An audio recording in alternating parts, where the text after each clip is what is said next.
Hello student, class 7th subject science. चलिए continue करते हैं अपना चैप्टर नंबर 15 रीडिंग स्टार्ट करते हैं। तो आज का हमारा टॉपिक है convex lens. If a lens is thicker at the centre and gradually become thinner towards the edges. अगर कोई लेंस बहुत ही मोटा है बीच में से और लगातार घटता जाता है अपने किनारों की तरफ को, जैसे कि आपको दिखाई दिया गया है, उसे हम कॉन्वेक्स लेंस कहते हैं या कन्वर्जिंग लेंस कहते हैं। कन्वर्जिंग यानी जो रेज को इकट्ठा कर देता है। There are 3 types of convex lenses. Convex lens 3 प्रकार का होता है। एक डबल कॉन्वेक्स लेंस यानी जिसकी दोनों ही सरफेस आपस में बाउंडेड होती है, ऐसे कर्व के रूप में बाउंडेड होती है, उसे हम बोलते हैं क्या, डबल कॉन्वेक्स। और बाई कॉन्वेक्स एक होता है प्लेनो कॉन्वेक्स। एक सरफेस बाउंडेड होता है कर्व से और एक होता है प्लेन से, प्लेन बिल्कुल सीधा, उसे हम बोलते हैं प्लेनो कॉन्वेक्स। एक होता है कॉनकेव कॉन्वेक्स यानी एक साइड कॉनकेव और एक साइड कॉन्वेक्स होती है, तो उसे हम कॉनकेव कॉन्वेक्स कहते हैं। ठीक है, ये डायग्राम में भी आपको दिखाई दिया गया है। आगे है हमारा कि when parallel beam of light pass through a convex lens they bend and become narrow at a point. The point where parallel beam of light converge after passing through the lens is called principal focus और focal point. ये कहता है कि जब भी किसी lens के कोई रेज ऑफ लाइट पैरेलल चलती है, देखिए सारी की सारी लाइट कैसे चलती है, पैरेलल चलती है, तब ये किसी एक पॉइंट पर हमें मिलती हुई दिखाई देती है। जिस पॉइंट पर ये रेज ऑफ लाइट हमें मिलती हुई दिखाई देती है उस पॉइंट को हम फोकल पॉइंट कहते हैं। और यहाँ से इसके सेंटर से, जिसे हम ऑप्टिकल सेंटर कहते हैं, इसके ऑप्टिकल सेंटर से फोकस तक का जो डिस्टेंस होता है उसे हम फोकल लेंथ कहते हैं। ठीक है बच्चों, चलिए अब हम स्टडी कर लेते हैं यूजेस क्या है कॉन्वेक्स लेंस के। The uses of convex lens are, जो यूज है कॉन्वेक्स लेंस के वे है, convex lens is used in making the lenses of camera, spectacles, telescope, microscope etc।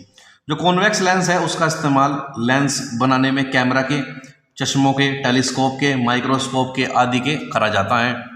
Concave lens क्या होता है? If a lens is thinner at the centre, अगर कोई लेंस सेंटर से पतला होता है and gradually become thicker towards the edge, और एज पर मोटा होता जाता है, इट इज ए कॉनकेव और डाइवर्जिंग लेंस, उसे हम कॉनकेव या डाइवर्जिंग लेंस कहते हैं।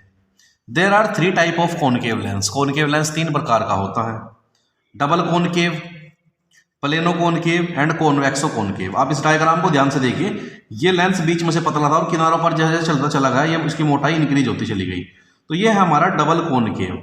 अगर एक सरफेस प्लेन है और एक साइड से कॉनकेव है तो उसे हम बोलते हैं प्लेनो कॉनकेव। अगर एक साइड कॉन्वेक्स है एक कॉनकेव है तो बोलते हैं कॉन्वेक्सो कॉनकेव। ठीक है बच्चों, तो चलते हैं आगे, हम पढ़ते हैं इसके बारे में। डायग्राम भी आपको दिखाई दिया है क्योंकि ये डाइवर्जिंग लेंस है तो रेज को फैला देगा, तो प्रिंसिपल एक्सिस के जो भी रेज पैरेलल चलेगी, है ऐसा जो पैरेलल चल रही है हमारी, ये रेज हमारी डाइवर्ज हो रही है क्योंकि ये हमारा कैसा लेंस है, डाइवर्जिंग। देखिए जो लाइन बिल्कुल ऑप्टिकल सेंटर में को जाती है, यहाँ ओ पॉइंट में को बिल्कुल जो सीधी निकलती है वो मैं सीधी बाहर निकल जाती है, ये डाइवर्ज नहीं होती। ठीक है बच्चों, आगे हम पढ़ते हैं uses of concave lens. Concave lens के क्या यूजेज हैं? The lens of concave lens are, the जो यूज है कॉनकेव लेंस के वे हैं हमारे, they are used in making spectacles, इसका इस्तेमाल चश्मा बनाने में करा जाता है। They are used in making lenses of certain telescope, कुछ टेलीस्कोप बनाने में भी करा जाता है। They are used in the peep holes in the doors of the hotel room, hotel room में भी पीप होल्स में इसका इस्तेमाल करा जाता है। ठीक है, जो वे होल्स बनाए रहते हैं ना होटल्स के रूप में, उनमें भी इसका इस्तेमाल करा जाता है कॉनकेव का। दस सनलाइट क्या होती है? सनलाइट वाटर और coloured. During monsoon you might have seen A rainbow in the sky, monsoon के दिनों में आपने रेनबो देखा होगा स्काई में। The rainbow is a large arc in the sky with many colours, जो रेनबो होता है वो बहुत ही बड़ा सा आर्क होता है, बहुत ही बड़ा सा आर्क होता है स्काई में जिसमें बहुत सारे कलर्स होते हैं। When observed carefully there are 7 colours in A rainbow, जब आप उसे बड़ी ध्यानपूर्वक देखते हैं तब उस रेनबो में 7 कलर्स आपको दिखाई देते हैं। These 7 colors are red, orange, yellow, green, blue, indigo and violet. In short, it is expressed by Vibgyor. इसमें 7 कलर होते हैं आपके रेनबो में, जिसमें आपको बताया गया है कौन कौन से होते हैं, violet, indigo, blue, green, yellow, orange और रेड। आगे लिखा हुआ है do you know why is the sky blue, क्या आप जानते हैं कि आसमान का रंग नीला क्यों होता है? Where do different colours come from at sunrise and sunset, और अलग अलग प्रकार के रंग कहाँ से आते हैं सनराइज में और सनसेट में? All colours come from white light, जितने भी कलर होते हैं वे सारे के सारे वाइट लाइट से आते हैं। The blue colour of the sky and the reddish yellow at sunrise and sunset are the result of white light from the sun being separated into different colours. जितने भी कलर होते हैं, जो blue colour होता है sky का या reddish yellow होता है सनराइज और सनसेट का, वो रिजल्ट होते हैं वाइट लाइट के जो सन से आती है, वो टूट जाती है डिफरेंट कलर्स में।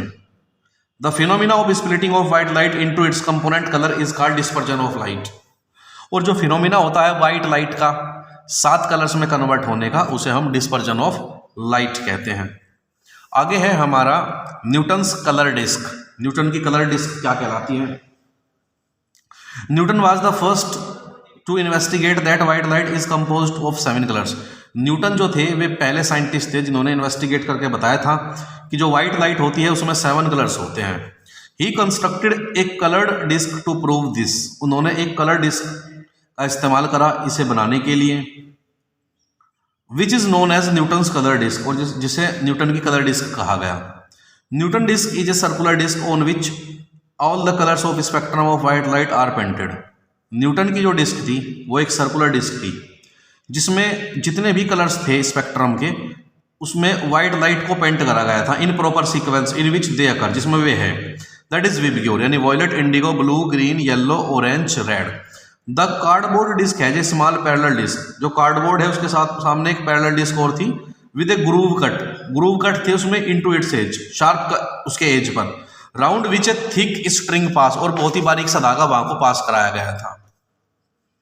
The string also passes round a wheel, जो स्ट्रिंग है उसे भी एक राउंड व्हील के द्वारा पास कराया गया था, to which a handle it attached, जिससे एक हैंडल अटैच्ड था। When the wheel is rotated with the help of handle, जब व्हील को एक हैंडल की हेल्प से रोटेट कराया जाता है, the disc also start rotating in the vertical plane, जो डिस्क है वो भी वर्टिकल प्लेन में रोटेट करना शुरू कर देती है।